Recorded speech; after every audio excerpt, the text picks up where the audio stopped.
বাংলাদেশ জামাত ইসলামী যেই দল এদেশের মানুষের সচেতনভাবে সজ্ঞানে স্বেচ্ছায় সিদ্ধান্ত নিয়ে কোনো মানুষের কোনো ক্ষতি কামনা করে না, ক্ষতি করে না। বিগত 53 বছরে আমাদের একজনকে এমন পাওয়া যায়নি যে চাঁদাবাজি করতে গিয়ে ধরা খেয়েছে। টেন্ডারবাজির দ্বারে কাছে আমাদের লোকজন নাই। চুরি চামারি, ঘুষ, মদ, জুয়া, হাউজি এবং এই সমাজে যত ধরনের অপসংস্কৃতি রয়েছে, অপকালচার রয়েছে, এর দ্বারে কাছে জামাত ইসলামের কোনো লোক নাই।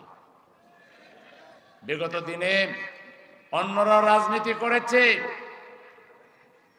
তারা নিজেদেরকে অনেক বড় বড় দল দাবি করেছে। একটা তো কয়েকদিন আগে একেবারে মাটির সাথে শুয়ে গেছে, এর কোনো অস্তিত্ব এখন আর নাই। কিন্তু আমরা 53 বছর তাদের সাথে লড়াই করেছি, ফাইট করেছি।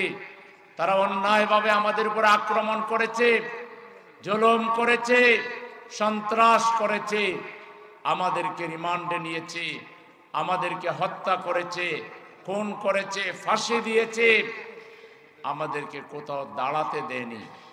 আমরা কোথাও দুইজন একসাথে হাঁটলে আমাদের এই হাঁটাতেই তারা থরথর করে কেঁপেছে। আমাদের পিছনে পুলিশ, র্যাব, গোয়েন্দা সংস্থার লোক লাগিয়ে দিয়ে আমাদেরকে সব সময় ওরা একটা ব্যস্ততার মধ্যে রেখেছে। আমরা নিরাপদে বাসায় ঘুমাতে পারিনি। আমরা আল্লাহর ইবাদত, নামাজ পর্যন্ত সঠিকভাবে আদায় করতে পারিনি। জুমার নামাজ আদায় করতে পারিনি, ঈদের নামাজ আদায় করতে পারিনি, ইভেন আমরা রোজাও রাখতে পারিনি। রোজা রাখতেও আমাদেরকে বাধা দেওয়া হয়েছে। এইভাবে করে আমাদের উপরে জুলুম নির্যাতন চালিয়ে ওরা মনে করেছিল কিয়ামত পর্যন্ত বাংলাদেশের শাসন তারাই চালাবে। কোরআনের ভাষায় ইউরিদুনা লিউতফিউ নূরাল্লাহি বিআফওয়াহিহিম আল্লাহু মুতিম্মু নূরিহি ওয়ালাউ কারিহাল কাফিরুন। ওরা মুখের ফুৎকার দিয়ে আল্লাহর নূর নিভাতে চায়। আল্লাহ বলেন আমি আমার নূরকে প্রজ্বলিত করবই। আজকে কি প্রমাণ হলো? কারা সত্যবাদী, কারা মানবতাবাদী, কারা দেশপ্রেমিক, কারা বাংলাদেশী, কারা জনগণের প্রাণ প্রিয়, এটা কি আজকে প্রমাণ হয় নাই? আজকে বাংলাদেশে প্রমাণিত সত্য হচ্ছে জামাত ইসলামী একটি সত্য দল, হক দল, খাঁটি দল, দেশপ্রেমিক দল, মানবতার বন্ধু একটি দলের নাম হচ্ছে বাংলাদেশ জামাত ইসলামী। বাংলাদেশ জামাত ইসলামী এই ঘুষ, দুর্নীতি, চুরি ডাকাতি, সুদের মহাজনী কারবার করার জন্য জামাত ইসলামীর জন্ম হয় নাই।